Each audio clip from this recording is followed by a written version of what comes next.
Hi friends, నమస్తే. నేను మీ Pramila. Welcome to వంట సాగరం. ఫ్రెండ్స్, వంట సాగరంలో ఈరోజు మనము చాలా టేస్టీగా ఉన్న సోయా మంచూరియన్ ప్రిపేర్ చేసుకుందాము. చాలా తక్కువ ఇంగ్రీడియంట్స్తో సింపుల్గా ఈజీగా ప్రిపేర్ చేసుకోవచ్చు. మీరు కూడా ఒకసారి ట్రై చేసి ఎలా ఉందో కామెంట్ చేయండి. నచ్చితే కంపల్సరీ లైక్ చేయండి. మన ఛానల్ సబ్స్క్రైబ్ చేసుకోవడం మర్చిపోకండి. దీనికోసం ఒక పాత్రలో 2 కప్పుల మీల్ మేకర్ని యాడ్ చేసుకొని కొద్దిగా వాటర్ కూడా యాడ్ చేసుకొని ఒక పొంగు వచ్చే వరకు ఉడికించుకోవాలి.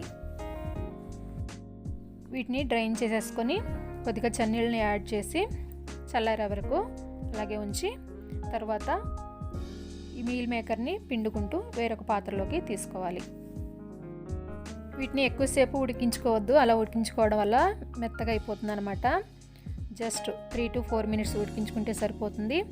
లేదా ఒక 10 నిమిషాలు వేడి నీళ్ళలో వేసేసి అలాగే ఉంచి తర్వాత ఆ వాటర్ అంతా కూడా డ్రైన్ చేసుకొని పిండుకొని ఒక పాత్రలోకి తీసుకోవచ్చు. ఈ మీల్ మేకర్లోకి 1.5 టేబుల్ స్పూన్ వరకు మైదాని యాడ్ చేసుకోండి. అలాగే 3 టేబుల్ స్పూన్ల కార్న్ ఫ్లోర్ని కూడా యాడ్ చేసుకోండి. 1 టీ స్పూన్ అల్లం వెల్లుల్లి పేస్ట్, కొద్దిగా సాల్ట్ని యాడ్ చేసుకోండి. సాల్ట్ ఎక్కువగా యాడ్ చేసుకోవద్దు, కొద్దిగా యాడ్ చేసుకుంటే సరిపోతుంది. ఇప్పుడు ఈ ఇంగ్రీడియంట్స్ని అన్నీ కూడా ఫైన్గా మిక్స్ చేసుకోండి. ఇలా మిక్స్ చేసుకున్న తర్వాత వీటిని డీప్ ఫ్రై చేసుకోవాలి. దీనికోసం స్టవ్ మీద ఒక కడాయి పెట్టుకొని డీప్ ఫ్రైకి సరిపడా ఆయిల్ యాడ్ చేసుకోండి. ఆయిల్ బాగా హీట్ ఎక్కిన తర్వాత మనం మిక్స్ చేసి పెట్టుకున్న సోయా బాల్స్ని యాడ్ చేసుకోవాలి. 1 by 1 దూరంగా యాడ్ చేసుకోండి. ఇలా యాడ్ చేసుకున్న తర్వాత వీటిని గోల్డెన్ బ్రౌన్ వచ్చే వరకు వేయించుకోవాలి. ఈ విధంగా వేగిన తర్వాత వీటిని టిష్యూ పేపర్ ఉన్న ఒక ప్లేట్లోకి ట్రాన్స్ఫర్ చేసుకోండి. ఇప్పుడు మిగిలిపోయిన బాల్స్ని కూడా యాడ్ చేసుకొని వాటిని కూడా ఫ్రై చేసుకొని ప్లేట్లోకి ట్రాన్స్ఫర్ చేసుకోండి. ఇప్పుడు సాసెస్ని మిక్స్ చేసుకుందాము. ఒక పెద్ద బౌల్లో 2 టేబుల్ స్పూన్ల సోయా సాస్ని యాడ్ చేసుకోండి.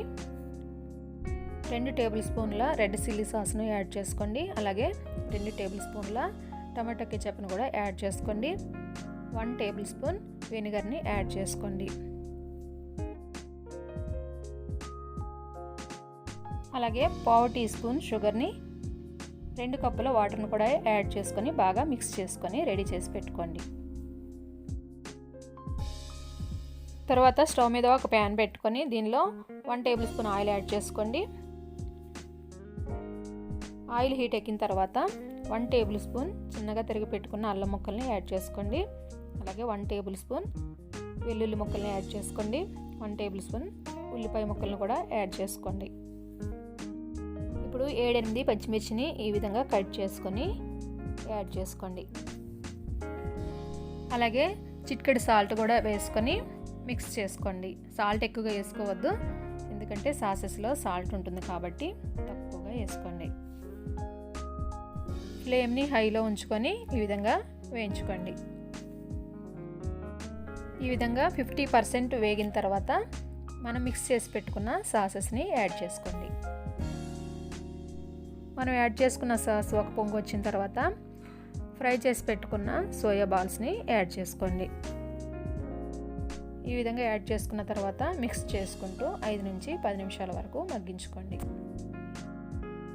ఈ విధంగా సాసెస్ అన్నీ అబ్జర్వ్ అయిన తర్వాత సర్వింగ్ బౌల్లోకి తీసుకొని సర్వ్ చేసుకోండి. ఎంతో రుచికరమైన సోయా మంచూరియన్ రెడీ. ఫ్రెండ్స్, ఈ రెసిపీని ఎలా ప్రిపేర్ చేశానో చూసారు కదా. నచ్చితే ఒక లైక్ చేయండి, షేర్ చేయండి, కామెంట్ చేయండి. మన ఛానల్ సబ్స్క్రైబ్ చేసుకోవడం అస్సలు మర్చిపోకండి.